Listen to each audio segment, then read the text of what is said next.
সুপ্রভাত বন্ধুরা, চলে এলাম একটা ভিডিও নিয়ে ক্রিক সার্কিটে। আপনাদের মতিনুর সোজা আড্ডায়।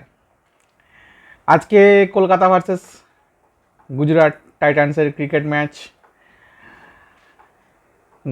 গত ম্যাচে আমরা দেখেছিলাম যে বোলিং ইউনিটটা মোটামুটি চেষ্টা করেছিল যে একটু উইকেট টেকিং বা যে মুভমেন্ট আমরা দেখতে পেয়েছিলাম, যদি সেটা আজকের ম্যাচেও 200-র মধ্যে আটকানো যায় গুজরাটকে। এবং বরাবরই আমি প্রথম দিন থেকেই বলে আসছি, 4-4টে প্লেয়ার ইনজোর্ড হওয়ার পরেও যদি কোনো একটা টিম ভালো খেলতে পারে সেটা কখনোই সম্ভব নয়। তো হ্যাঁ, আমাদের ব্যাড লাক, আমাদের প্লেয়ারগুলো ইনজোর্ড হয়ে গেছে, বাট আমাদের যে ব্যাটিং সাইড, আমি তো বলবো প্রত্যেকটা ম্যাচ আমাদের ব্যাটিং সাইডের জন্যই কেকেআর হারছে। যদি বলেন কেন, সেই পাওয়ার প্লেতে গত বছর থেকে যে সেই সমস্যাগুলো আমাদের রয়েই গেছে।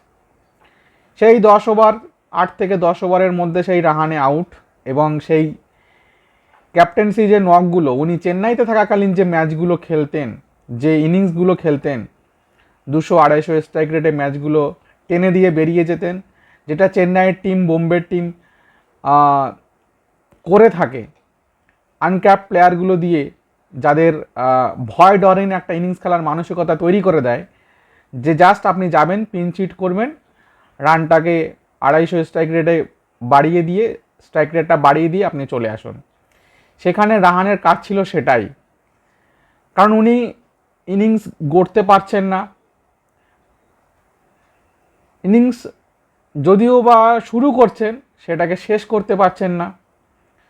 উনি এমন একটা সময় আউট হচ্ছেন যেইখানে কলকাতার টিমটা পুরোপুরি ফেঁসে যাচ্ছে।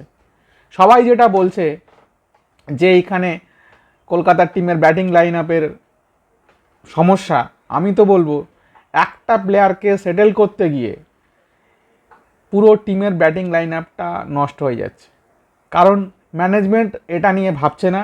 এবং গতবারের সেই ভুলগুলো এবং গত কয়েকটা ম্যাচের সেই সেম ভুলগুলো কলকাতা বারবার করছে।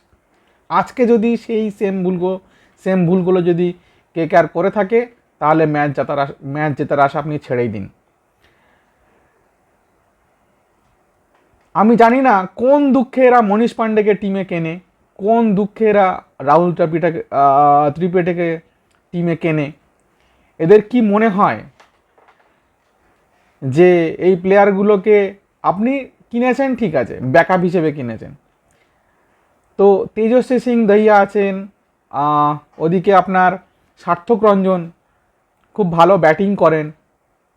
তেজস্বী সিং দহিয়া, যিনি দিল্লির এবি ডিভিলিয়ার্স বলে সবাই চেনে, উনি নাকি খুব ভালো 6 সিটার।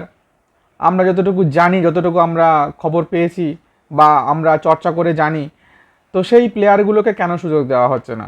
গত কালকের ম্যাচটাই দেখুন, মুম্বাই যখন আপনার 30 রানের মধ্যে 2 উইকেট পড়ে গেল, সঙ্গে সঙ্গে তারা নমন্দিরকে ট্যাকটিক্যাল চেঞ্জের মাধ্যমে 4 নম্বরে 5 নম্বরে ব্যাটিংয়ে নিয়ে এসে একটা পিন চিট করালো।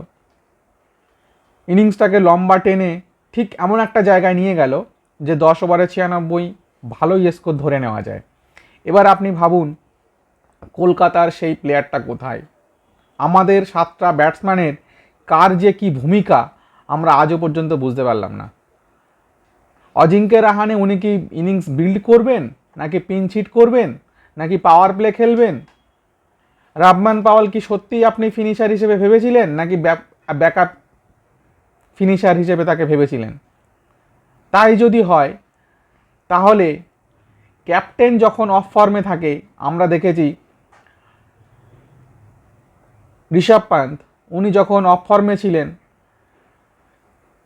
তখন উনি শেষের দিকে ব্যাট করতে নামতেন। হয়তোবা চেষ্টা করেছিলেন উনি একদিন ওপেন করে যদি কিছু রান পাওয়া যায় বা যদি কিছু কনফিডেন্সটা ফিরে পাওয়া যায়।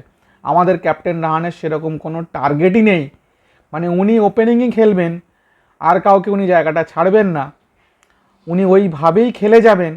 বারবার সেই একই ভুলগুলো উনি করে চলেছেন, যেখানে স্পিনগুলোকে, যেখানে অন্য দল এক একটা ওভারে প্রায় গিলে ফেলছে, এক একটা ওভারে প্রায় 25-26 করে রান নিচ্ছে, সেখানে আপনি একটা 4 মারার পর বা একটা গ্যাপ শট করার পর বা 3টে ডট বল খেলার পর আপনি একটা অহেতুক এরিয়াল শট খেলে আউট হয়ে যাচ্ছেন, যেটা 30 ইয়ার্ড পেরোচ্ছে না। একটু ট্যাকটিক্যাল চেঞ্জ করুন, একটু মাইন্ডসেট চেঞ্জ করুন, একটু টিমের জন্য ভাবুন, আর একটু আমাদের মতো সমর্থকদের কথা ভাবুন, যারা সেই 2008 সাল থেকে আইপিএলটা কেকেআরের ফ্যান হিসেবেই আমরা আছি এবং আগামীতেও থাকবো, এবং আজকেও নির্লজ্জের মতো ম্যাচ দেখতে বসবো একটু জেতার আশায়। তবে হার জিতটা ফ্যাক্ট নয়, খেলায় হার জিত থাকে। 14টা ম্যাচ হারলেও আমরা কেকেআরের সাপোর্টার ছিলাম, আছি, থাকবো। কিন্তু যদি আপনি বারবার আমাদের সঙ্গে প্রতারণা করেন, এই জিনিসটা কখনো মেনে নেওয়া যায় না। আপনি টিমে ওপেনিংই করবেন এবং 10 ওভারের মধ্যে আউট হয়ে আপনি নিজেই ভাবুন যে ভালো একটা শুরুয়াত হওয়ার পরেও আপনি যখন আপনার টার্গেটই হচ্ছে 190 থেকে 220 বা তার বেশি আমরা রান করব না, কারণ 10 ওভারে 120 হওয়ার পরেও আপনি ইনিংস স্লো হয়ে যাচ্ছে। সেই একই প্রবলেম যেটা একটা টি20 ম্যাচের ক্ষেত্রে দেখা যায়, যে 7 থেকে 15 ওভার, এটা কিন্তু খুব ভাইটাল জায়গা। প্রত্যেকটা টিম দেখুন যে 4 ওভারে বা 5 ওভারের মধ্যে 50 রান বা 2টো উইকেট পড়লেও 70 থেকে 80 রান করে একটা ফাস্ট মুভ নেওয়ার চেষ্টা করছে, সেখানে কলকাতা মাত্র 36। সেই গম্ভীরের একটা কথা বলতেই হয়, আমি ব্যক্তিগতভাবে গম্ভীরের খুব একটা ভালোবাসি না, আমার ভালো লাগে না, কিন্তু ওনার কিছু সিদ্ধান্তকে আমি স্যালুট জানাই, যে প্রথম 6 ওভারে ম্যাচ জিততে না গেলেও, মানে জেতা না গেলেও হেরে যাওয়া যায় অবশ্যই। তো আপনারা সেটাই করছেন। অ্যাটলিস্ট প্রথম 4 ওভারে যেখানে 50 রান থেকে 55, বা প্রত্যেকটা টিম, একটা দুর্বল টিমও যেখানে 50 থেকে 55 রানের ইনিংস খেলছে, 60 রানের 70 রানের ইনিংস খেলছে, আর 1 উইকেট পড়লেও যেন 80 রানের ইনিংস হয়, সেদিকে আপনার কোনো খেয়াল নেই। আপনি 8 থেকে 9 বল সময় নিচ্ছেন একটা ইনিংস বিল্ড করার জন্য, যেখানে এই মুহূর্তে প্রত্যেকটা ওপেনার ব্যাটসম্যানরা সেট হয়ে মাঠে ঢুকছে। খুব বেশি হলে 1, 2 বা 3 বল, সেখানে আপনি পাওয়ার প্লেতে ইনিংস খেলছেন 15 বলে 20, 20 বলে 26। এটা কি ধরনের ইনিংস? আপনি স্পিন খেলতে পারছেন না, এটা স্বীকার করছেন না। তাই আজকের ম্যাচে যদি এই ট্যাকটিক্যাল চেঞ্জগুলো দেখা যায়, আর যদি আপনি সরে আসেন, আমার মনে হয় সব থেকে ভালো হয় কেকেআর ফ্যানদের জন্য। অ্যাটলিস্ট আমাদের ইমোশন নিয়ে খেলা করবেন, আপনার কাছে এইটুকু রিকোয়েস্ট। একটু চেষ্টা করুন, নিজে থেকে সরে আসুন, আমার মনে হয় তাতে আর অন্তত আপনার সম্মানটা বাঁচবে। টিম ম্যানেজমেন্ট তো গালাগালি খাবেই। ভালোবাসি আমরা, ভালোবাসার মানুষকে তো আর বাজে কথা বলা যায় না, কিন্তু এটা মেনে নেওয়া যাচ্ছে না, জাস্ট মেনে নেওয়া যাচ্ছে না। তেজস্বী সিং দাহিয়াকে আপনি টিমে কী জন্যে রেখেছেন? যেখানে বোলাররা কিছুটা হলেও চেষ্টা করছে, সেখানে আপনার দিক থেকে আপনি অনড় রয়েছেন, এবং আপনি পুরো ব্যাটিং লাইন আপকে সমস্যায় ফেলে দিচ্ছেন।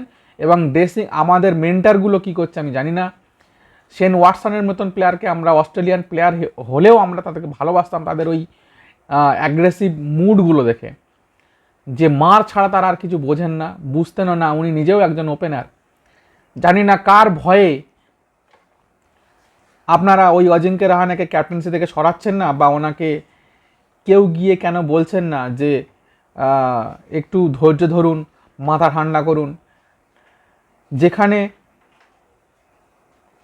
আজকের ম্যাচে যদি এই মানে জেতার থেকে যদি এই ট্যাকটিক্যাল মুভমেন্টগুলো বা ট্যাকটিক্যাল চেঞ্জগুলো আমরা দেখতে পাই, আমরা অন্তত খুশি হব। অন্তত লড়াইটা মাঠে রাখুন, খেলতে যখন নামছি লড়াইটা মাঠে রাখুন, এটুকুই বলবো। আর হ্যাঁ, ভিডিও দেখে ভালো লাগলে LSS মতলব লাইক, শেয়ার, কমেন্ট তো করবেনই, আর সাবস্ক্রাইব করে পাশে থাকবেন। Thank you.